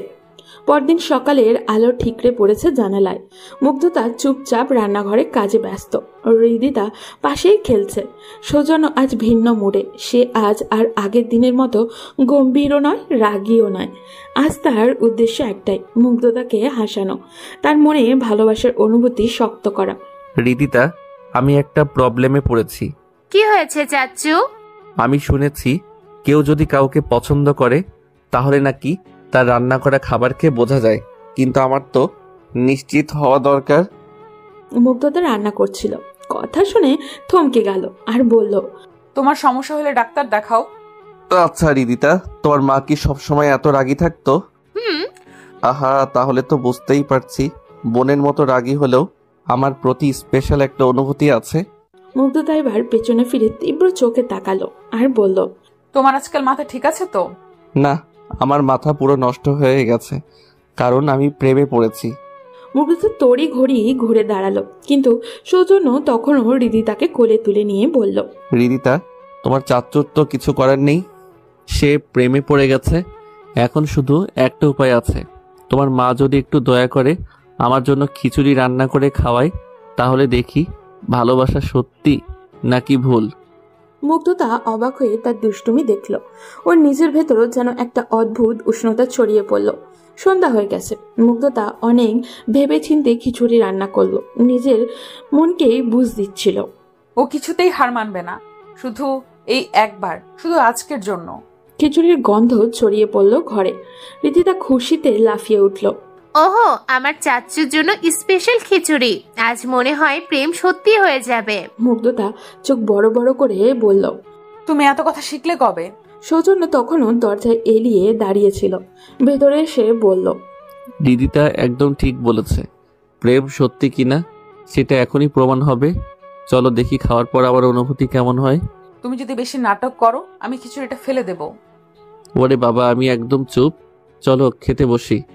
সৌজন্য প্লেট হাতে নিয়ে এক চামচ খিচুড়ি মুখে দিল, তারপর চোখ বন্ধ করে গম্ভীর মুখে রইল। সৌজন্য কিছু বলছে না দেখে মুগ্ধতা বিরক্তি নিয়ে বলল, এভাবে মুখ বন্ধ করে বসে থাকলে কিভাবে বুঝবো ভালো হয়েছে কি হয়নি? মনে হচ্ছে আমি কোনো এক মায়ার জগতে চলে গেছি। আহ, এমন স্বাদ তো আগে কখনো পাইনি। তুমি একদম মিথ্যা কথা বলছো। এটা তো সাধারণ খিচুড়ি, কোনো স্পেশাল কিছু না। তাহলে স্বাদ এত অন্যরকম লাগছে কেন? মনে হয় তোমার হাতের ছোঁয়া পেয়েছে তাই। তোমার ফাজলামি সহ্য হচ্ছে না। ঠিক আছে, তুমি না খেলে আমি নিয়ে যাচ্ছি। মুগ্ধতা প্লেটটা নিতে যাবে, ঠিক তখনই সৌজন্য আলতোভাবে প্লেটটা ধরে ফেলল। মুগ্ধ নয়নে মুগ্ধতার দিকে তাকিয়ে সৌজন্য হালকা হাসল। ভালোবাসে ভরা কণ্ঠে মৃদু স্বরে বলল, এই খিচুড়ি শুধু খিচুড়ি না, এটা আমার ভালোবাসার পরীক্ষার ফলাফল। এটা ফেলে দিলে আমার প্রেমও ফেলে দেওয়া হবে। তোমার এই নাটক বন্ধ করবে? তোমার হাতের রান্না খেয়ে আমি তোমার প্রেমে আরো গভীরভাবে পড়ে গেছি। বাহ, বেশ তো। তাহলে প্রতিদিন রান্না করে খাওয়াবো, যাতে তুমি পুরোপুরি প্রেমে ডুবে যাও। দেখলে তো, তুমি নিজেই বললে যে তুমি আমায় প্রতিদিন খাওয়াবে, মানে আমাদের বিয়ে এখন নিশ্চিত। মুগ্ধতা চুপ করে গেল, মুখে কিছু বলল না, কিন্তু কানের পাশে লালচে আভা ফুটে উঠল। সৌজন্য মুচকে হাসল। সে জানে এই লড়াই সে জিতবে। মুগ্ধতা আর বেশি দিন নিজেকে আটকাতে পারবে না। মুগ্ধতা লজ্জায় মুখ লাল করে দ্রুত নিজের রুমে চলে গেল, আর সৌজন্য হেসে বাইরে বেরিয়ে গেল বন্ধুদের সাথে আড্ডা দিতে। সারাদিন বন্ধুদের সাথে হাসি ঠাট্টা আড্ডা আর ঘোরাঘুরি কেটে গেল সৌজন্যের। সময় যেন কোথা দিয়ে উড়ে গেল টেরই পেল না। রাত 9টার দিকে সে বাড়ি ফিরল। বাড়িতেই ঢুকতেই তার মা স্নেহ ভরে জিজ্ঞাসা করলেন, সারাদিন কোথায় ছিলি? একবারও মনে হলো না বাসায় মা বসে আছে? সৌজন্য এক গাল হাসি দিল, কিন্তু মায়ের চোখ মুখ দেখে হাসিটা কিছুটা ম্লান হয়ে গেল। বাইরে ঘুরছিলাম, এমনি ভাবছিলাম একটু চিন্তা করি, মাথা ঠান্ডা করি। চিন্তা? কোন চিন্তা? মুগ্ধতার ব্যাপারে কিছু ঠিক করেছিস? সৌজন্য চুপ হয়ে গেল, কিছুক্ষণ মাথা নিচু করে দাঁড়িয়ে রইল, তারপর আস্তে আস্তে বলল, মা, আমি তোমাকে একটা কথা বলার সুযোগ পাইনি। আসলে মুগ্ধতা আর আমার সম্পর্ক নতুন কিছু নয়। মানে? আমরা আগে থেকেই একে অপরকে চিনতাম। আমাদের পরিচয় হয়েছিল অনলাইনে। আমি কখনো জানতাম না যে সে আমাদের পরিবারের এত কাছের একজন। আমরা কথা বলতাম, অনুভব করতাম, কিন্তু একদিন সে হঠাৎ করেই হারিয়ে গেল। আমি কিছুই বুঝতে পারিনি তখন। এখানে এসে দেখলাম রিদিতা ওকে মা বলে ডাকছে। আমি তো ওকে ভাই আর বউ হিসেবে ধরে নিয়েছিলাম, তাই এই কয়েকদিন এত খারাপ ব্যবহার করেছি। মাথাটা ঠিক ছিল না। এখন বুঝি কেন সে সরে গিয়েছিল। তুই কি এখনো ওকেই চাস? সৌজন্য মুচকি হাসলো, কিন্তু চোখে ছিল এক অদ্ভুত দৃঢ়তা। ভালোবাসা এত সহজে হারিয়ে যায় না মা। ও আমার প্রথম প্রেম, শেষ প্রেমও। আমি ওকেই চাই। ঠিক আছে, তাহলে আমি মুগ্ধতার সাথে কথা বলবো। যদি সে রাজি থাকে তাহলে তাদের বিয়ের ব্যবস্থা করব। না মা, তুমি কিছু বলবে না। কেন? আমি চাই না, তুমি গিয়ে বলো আর সে রাজি হয়ে যাক। আমি চাই সে নিজে থেকে আমার কাছে আসুক। আমি চাই সে আমার ভালোবাসার জন্য তৈরি হোক, আমাকে সত্যিকারের চাইতে শিখুক। জোর করে পাওয়া ভালোবাসা আমার দরকার নেই মা। রাজিয়া বেগম একটু অবাক হলেন। এই প্রথমবার ছেলেকে এতটা দায়িত্বশীল মনে হলো। তিনি মাথা নেড়ে হাসলেন। তাহলে তোর প্ল্যান কি? ওটা এখনই বলবো না মা, তবে শিগগিরই তুমি জানতে পারবে। রাতের খাবারের জন্য সবাই যখন ডাইনিং টেবিলে বসেছে তখনই মুগ্ধতা এসে হাজির হলো একেবারে সাজগোজ করে, নীল রঙের শাড়িতে, চোখে গাঢ় কাজল, হালকা লিপস্টিক, তাকে যেন অপূর্ব লাগছিল। সজনের চোখ এক মুহূর্তের জন্য আটকে গেল, তবে দ্রুতই নিজেকে সামলে নিল। মুগ্ধতাও নিজেকে অনেক বুঝিয়েছে। সে বুঝতে পেরেছে সৌজন্যকে ছাড়া সে থাকতেই পারবে না। তাই সে সিদ্ধান্ত নিয়েছে যে সৌজন্যের সাথে আবারও রিলেশনে জড়িয়ে যাবে। তাই এত সাজগোজ করেছে। এসে সৌজন্যকে বলল, কি সৌজন্য, আজ কিছু বলবে না? কেন, কিছু বলার মতো কিছু করেছো নাকি? তোমাদের তো কিছুতেই কিছু যায় আসে না, কিন্তু আমি যদি বলি আমি কারোর বিশেষ নজরে পড়তে চাই? সে তো বুঝতেই পারছি। সাজগোজের এত আয়োজন শুধু খাওয়ার জন্য না নিশ্চয়ই? মুগ্ধতা একটু হাসল, কিন্তু সৌজন্যের এই নিরাসক্ত ভাবটা যেন তাকে বেশ চ্যালেঞ্জিংই মনে হলো। সে ইচ্ছা করেই একটু ঝুঁকে সৌজন্যের সামনে দিয়ে খাবার নিতে গেল, যেন তার পারফিউমের গন্ধ সৌজন্যের নাকে যায়। সৌজন্য খেয়াল করলো কিন্তু কিছু বলল না। খাওয়া শেষ হলে সবাই যে যার রুমে চলে গেল, কিন্তু সৌজন্য জানে তার রাতটা আজ এখানেই শেষ হবে না। রাত প্রায় 12টা। পুরো বাসা নিস্তব্ধ, সবাই ঘুমিয়ে গেছে, অন্তত তাই মনে হচ্ছে। সৌজন্য চুপি চুপি মুগ্ধতার রুমের সামনে এসে দাঁড়ালো। দরজা ধীরে ধীরে ঠেলে ভিতরে ঢুকলো। মুগ্ধতা তখনও জেগেছিল, বইয়ের পাতা উল্টাচ্ছিল সবে। সৌজন্যকে ডেকে একটু অবাক হয়ে ফিস ফিস করে বলল, তুমি এখানে এভাবে? হ্যাঁ, এসেছি তোমার সাথে একটা গুরুত্বপূর্ণ কথা বলতে। এভাবে রাতে একটা ছেলে একটা মেয়ের রুমে ঢোকা কি ঠিক? আমি কোনো অপরিচিত ছেলে না, আমি শুধু একজন যে তোমাকে ভালোবাসে। মুগ্ধতা তার চোখের দিকে তাকিয়ে বুঝতে পারছিল সৌজন্য আজ সিরিয়াস। সে বিছানা থেকে উঠে দাঁড়ালো, একটু দূরে সরে গেল আর বলল, তুমি যাও, দয়া করে যাও এখান থেকে, আমি ওসব কথা শুনতে চাই না। তাহলে আমার চোখের দিকে তাকিয়ে বলো তুমি আমাকে ভালোবাসো না? মুগ্ধতা চুপ করেই রইল। সৌজন্য আবারও বলল, তুমি জানো তুমি আমাকে ভালোবাসো, তাহলে কেন নিজেকে আটকে রাখছো? এটা সম্ভব না। তোমার বাবা মা, তোমার পরিবার। বাবা মায়ের চিন্তা তুমি করবে কেন? ওটা আমার দায়িত্ব। শুধু বলো তুমি আমাকে চাও কিনা। আমি তোমাকে চাই, কিন্তু সৌজন্য মুগ্ধতার সামনে হাঁটু গেড়ে বসে পড়ল আর বলতে লাগলো, আমি তোমাকে ভালোবাসি মুগ্ধতা। আমি তোমাকে আবার আমার সেই নীলাঞ্জনা হিসেবে দেখতে চাই। সারা জীবন তোমার পাশে থাকতে চাই। তোমার মায়াভরা চোখের গভীরে ডুবে থাকতে চাই। বিকেলের দক্ষিণা হাওয়ায় যখন তোমার চুলগুলো উড়ে সেই মিষ্টি সুবাস আমি সারা জীবন অনুভব করতে চাই। তাহলে আর কিন্তু নয়, শুধু একবার বলো তুমি আমাকেই চাও। মুগ্ধতা আর নিজেকে ধরে রাখতে পারল না। তার ঠোঁট কাঁপছিল, চোখ দিয়ে অশ্রু গড়িয়ে পড়ছিল তারপর বলল, হ্যাঁ আমি তোমাকে চাই। সৌজন্যের ঠোঁটের কোণে হাসি ফুটে উঠল। সে ধীরে ধীরে উঠে দাঁড়িয়ে মুগ্ধতার হাত দুটো নিজের হাতে নিল। তাহলে আর ভয় পাওয়ার কিছু নেই মুগ্ধতা। জানো আমার বাবা মা তো তোমাকে আমার জন্য পছন্দ করেই রেখেছিলেন, শুধু আমার একটা ভুল ভাঙতে দেরি হয়েছিল। আজ আমি যখন তোমার হাত ধরেছি তখন আর কোনো বাধা না। তোমার বাবা মা আমার ব্যাপারে জানতেন? তোমার আমার সম্পর্কের কথা জানতেন না, কিন্তু তারা সবসময় চেয়েছিলেন তুমি আমার জীবনে এসো। তারা আমাকেই বলতেন সৌজন্য এমন একটা মেয়ে চাই যে আমাদের পরিবারের জন্য আশীর্বাদ হবে। আমি বুঝতে পারিনি তখন, কিন্তু এখন বুঝি সেটা শুধু তুমিই হতে পারো। মুগ্ধতার চোখ দিয়ে আনন্দের জল গড়িয়ে পড়ল। সৌজন্য তার কপালে আলতো করে চুমু খেয়ে বলল, আর এখন থেকে আমি শুধু তোমার ভালোবাসার জন্য লড়বো না, আমি তোমার হাসিটাও ফিরিয়ে আনবো। মুগ্ধতা মাথা নিচু করলো, কিন্তু এই প্রথমবার সৌজন্যের হাত ছাড়িয়ে দিতে চাইল না ও। সৌজন্য মুগ্ধতাকে শক্ত করে জড়িয়ে ধরল, যেন এই মুহূর্তটাকে চিরস্থায়ী করতে চায়। মুগ্ধতা প্রথমে একটু কুঁকড়ে গিয়েছিল, কিন্তু সৌজন্যের উষ্ণ আলিঙ্গন একসময় নিজেকে হারিয়ে ফেলল ও, যেন এতদিনের সব বাধা গলে গিয়ে ভালোবাসার অতল সমুদ্রে তলিয়ে গেল তারা দুজনে। সৌজন্য মুগ্ধতার চুলে হাত বুলিয়ে বলল, আর কোনো ভয় নেই মুগ্ধতা, আমি আছি, তোমার হাত কখনো ছাড়বো না। মুগ্ধতা ধীরে ধীরে চোখ বন্ধ করলো। তার হৃদয়ের সব দ্বিধা যেন এই আলিঙ্গনের মধ্যেই গলে গলে পড়ে গেছে। কিন্তু ঠিক তখনই দরজার বাইরে একটানা টুকটাক শব্দ হলো, কারোর কণ্ঠস্বরও শোনা গেল। সৌজন্য, মুগ্ধতা, দরজা খোলো। সৌজন্য দ্রুত মুগ্ধতাকে ছেড়ে দিল। মুগ্ধতা আতঙ্কিত হয়ে গেল, ফিস ফিস করে বলল, তোমার মা উনি সব শুনে ফেলেছেন। চলো দরজা খুলি, মা সব জানে, এতে তো লুকানোর কিছু নেই। সৌজন্য ধীরে ধীরে দরজা খুলে দিল। দরজার ওপাশে তার মা দাঁড়িয়ে আছেন, মুখে এক অদ্ভুত অভিব্যক্ত। তোমরা কি ভেবেছিলে? আমি কিছুই বুঝিনি। মুগ্ধতা লজ্জায় মাথা নিচু করলো। সৌজন্য তার মাকে সরাসরি জিজ্ঞাসা করলো, মা তুমি আমাদের কথা শুনে ফেলেছো? হ্যাঁ, একদম প্রথম থেকে সব শুনেছি। মুগ্ধতা এবার একেবারে কুকড়ে গেল, কিন্তু সৌজন্যের মা এগিয়ে এসে তার কাঁধে হাত রাখলেন। মুগ্ধতা, তুমি কেন তো ভয় পাচ্ছ? আমি তো সবসময় চাইতাম তুমি আমাদের পরিবারের অংশ হও। তোমার মতন মেয়ে আমি সবসময় চাইতাম আমার ছেলের জন্য।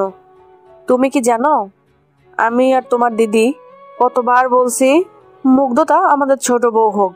আপনি আপনি সত্যি এসব বলছেন? হ্যাঁ মা, সত্যিই বলছি। এতদিন শুধু তোমাদের বুঝতে সময় লেগেছে।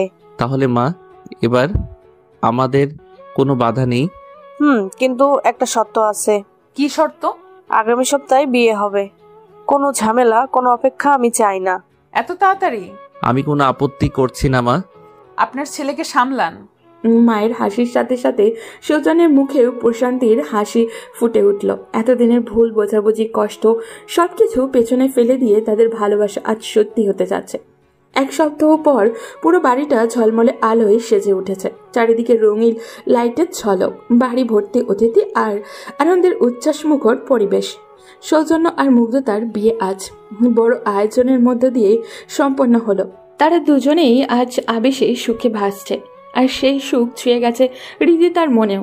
তার চাচুর সঙ্গে মুগ্ধতার বিয়ে হচ্ছে, এটা ভাবতেই তার মন ভরে যাচ্ছে আনন্দে। তার আম্মু মানে রেদির খালা এখন চিরদিন তার সঙ্গেই থাকবে। এই বাড়ি থেকে কখনোই চলে যেতে হবে না তাকে। এই ভাবনাটাই তাকে আরও বেশি উচ্ছ্বাসিত করে তুলেছে।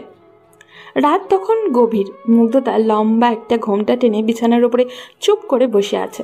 ঘরের নরম আলোয় তার উপস্থিতি যেন আরও মায়াময় হয়ে উঠেছে। সৌজন্য ধীরে ধীরে দরজাটা খুঁড়ে ভেতরে এলো। নিঃশব্দে এগিয়ে এসে মুগ্ধতার পাশে বসলো। এক মুহূর্ত তার দিকে তাকিয়ে থেকে আলতো হাতে ঘোমটা সরিয়ে দিল। চাঁদের আলোয় ভেসে আসা সেই মুখ দেখে সৌজন্য বিস্মিত হয়ে গেল, যেন কোনো অপসরী বসে আছে তার সামনে। এতটা সুন্দর মেয়েরা যে এত অপূর্ব সুন্দর হয়, এত মায়াবী লাগে, সেটা আগে কখনো এত গভীরভাবে বুঝতে পারেনি ও। সে মুগ্ধতার দিকে তাকে নরম স্বরে বলল, এত চুপচাপ কেন ম্যাডাম? আজকে কি অভিমান ধরে বসে আছো? এমন বলছো কেন? তুমি কি ভয় পাচ্ছ, নাকি এখনো ভাবছো এই বিয়ে ঠিক হয়নি? আমি কিছু ভাবছি না। সত্যি? তাহলে আমার চোখের দিকে তাকিয়ে বলো। মুগ্ধতা ধীরে ধীরে মুখ তোলে। চোখে চোখ পড়তেই তার বুক ধক করে ওঠে। সৌজন্য চোখে এক অদ্ভুত ভালোবাসার নরম ঝিলিক।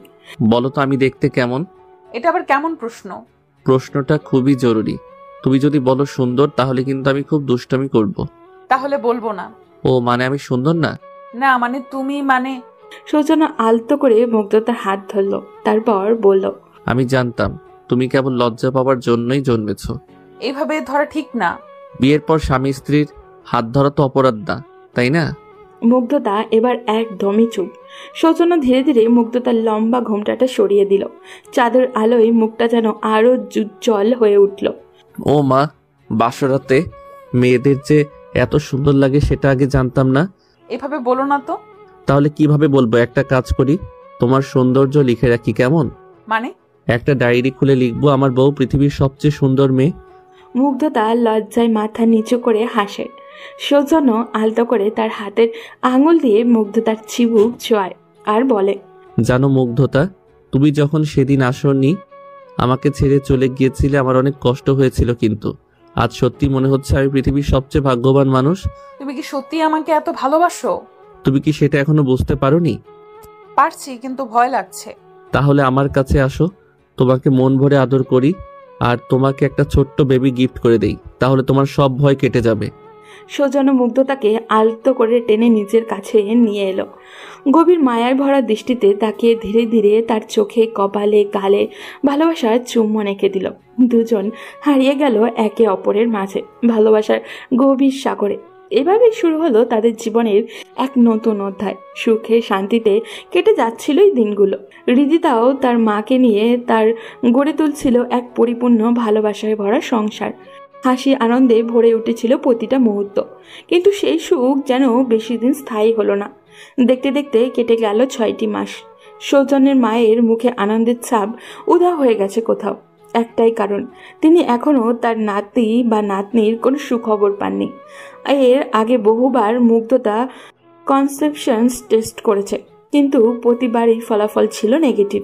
কোনো সুখবরই আসেনি। ধীরে ধীরে মুগ্ধতার মনে দুশ্চিন্তার ছায়া পড়তে শুরু করলো। সৌজন্য চিন্তিত হয়ে 2-1বার তাকে ডাক্তারের কাছেও নিয়ে গেছে, কিন্তু আজকের ডাক্তারি রিপোর্ট যেন তাদের মাথার উপরে বাজ কাঁপিয়ে দিল। ডাক্তার গভীর নিঃশ্বাস ফেলে বললেন, আমি খুবই দুঃখিত, কিন্তু এই রিপোর্ট অনুযায়ী মুগ্ধতা কখনো মা হতে পারবে না। আপনি কি বললেন? আমি জানি এটা শোনার খুবই কষ্টের, কিন্তু মেডিকেল রিপোর্ট স্পষ্ট বলছে যে আপনার শারীরিক এক জটিলতার কারণে আপনি কখনো গর্ভধারণ করতে পারবেন না। ডাক্তার, আর কোনো উপায় নেই? আমরা সব রকম পরীক্ষাই করেছি, কোনো চিকিৎসাতেই কাজ হবে না। তবে কি ডাক্তার? আপনারা যদি চান দত্তক নেওয়ার কথা ভাবতে পারেন। সমাজে অনেক শিশু আছে যারা মায়ের ভালোবাসার জন্য অপেক্ষা করছে। কিন্তু মুগ্ধতা যেন কিছুতেই শুনতে পারছিল না সেই কথা। তার চারপাশের সবকিছু কেমন জানি ঝাপসা হয়ে আসছিল। সে চুপচাপ বসে রইল, মাথা নিচু করে। সৌজন্য দ্রুত মুগ্ধতার হাতটা শক্ত করে চেপে ধরল। এটা কোনো সমস্যা না মুগ্ধতা, আমি আছি, সবকিছু ঠিক হয়ে যাবে। কিন্তু আমি কখনো তোমাকে সন্তান দিতে পারবো না। তুমি কি মনে করো আমি শুধু একটা সন্তানের জন্য তোমাকে ভালোবাসি?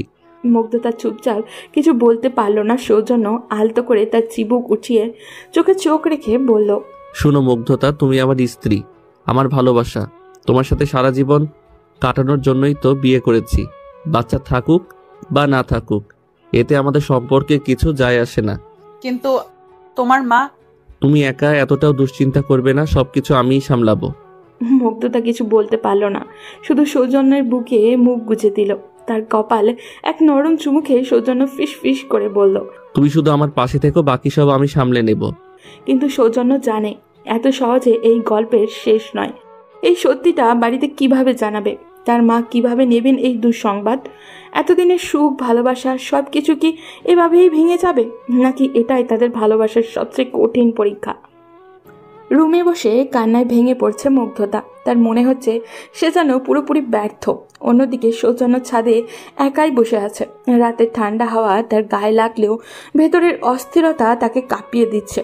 একটার পর একটা সিগারেট টানছে ও, কিন্তু কিছুতেই মাথার ভেতরে কাজ করছে না। কি করবে সে? কিভাবে সামলাবে এই পরিস্থিতি? ঠিক তখনই হঠাৎ তার মনে পড়ল ডাক্তার দত্তক নেওয়ার কথা বলেছিলেন না। এক মুহূর্তের জন্য সৌজন্য থমকে গেল। সত্যি এটা কি তাদের জন্য একটা সম্ভাবনা নয়? দত্তক নিলে তো কি তাদের সংসার নতুন আলো আসতে পারে না? সে আর কিছু চিন্তা না করে সোজা চলে গেল হৃদিতার। তার রুমে হৃদিতাকে কোলে তুলে নিয়ে মুগ্ধতার কাছে আসলো। তারপর বলল, মুগ্ধতা। মুগ্ধতা মুখ তুলল না, কেবল ফুপিয়ে ফুপিয়ে কাঁদতে লাগলো। কিন্তু পরের মুহূর্তেই মুগ্ধতা অবাক হয়ে গেল। সৌজন্য এগিয়ে এসে তার কোলে ছোট্ট হৃদিতাকে বসিয়ে দিল। দেখো এই ছোট্ট পাখিটা কার কোলে এসেছে। কে বলেছিল যে তুমি মা হতে পারবে না? হৃদিতা তো তোমার কাছেই বড় হয়েছে, সে তো তোমাকে আম্মু বলে ডাকে। আম্মু, তুমি কাঁদছো কেন? কেউ কি তোমাকে বকেছে? এই একটুখানি কথা যেন মুগ্ধতার সমস্ত কষ্ট ধুয়ে দিল। সে এক ঝটকায় হৃদিতাকে জড়িয়ে ধরল, কপালে চুমুও খেলো। না মা, কেউ আমাকে কিছু বলেনি। আমি শুধু একটু মন খারাপ করে ফেলেছিলাম। সন্তান তো শুধু জন্ম দিলেই মা বাবা হওয়া যায় না মুগ্ধতা। ভালোবাসা, যত্ন, দায়িত্ব, এগুলোই তো বাবা মায়ের আসল পরিচয়। আর হৃদিতা তো তোমাকেই মা বলে ডাকে, তাহলে তুমি কিসের দুঃখ করছো? কিন্তু আমি যে তোমাকে সন্তানের সুখ দিতে পারবো না। আমার সন্তান যদি আমার মতোই হাসে, আমার মতোই কথা বলে, আমার মতোই দুষ্টমি করে, আমি তো সেটাই চাই, তাই না? আর আমার মেয়ে হৃদিতা তো ঠিক আমার মতোই দুষ্টু। তাহলে মুগ্ধতা এক মুহূর্তের জন্য চুপ করে গেল। তারপর হৃদিতাকে আরো শক্ত করে জড়িয়ে ধরল। আম্মু, তুমি কি এবার হাসবে? আমি চাই আমার আম্মু সব সময় হাসুক। হ্যাঁ, আমিও চাই আমার বউ সবসময় হাসুক। মুগ্ধতা এবার সত্যিই হাসলো, একদম চোখের জল মুছে ফেলে সৌজন্যের দিকে তাকালো। তাহলে আমরা তিনজন মিলে সুখে শান্তিতে থাকবো, তাই তো? আমার তো মনে হয় আমাদের দুষ্টু মেয়েটাকে সামলাতেই সারা জীবন কেটে যাবে।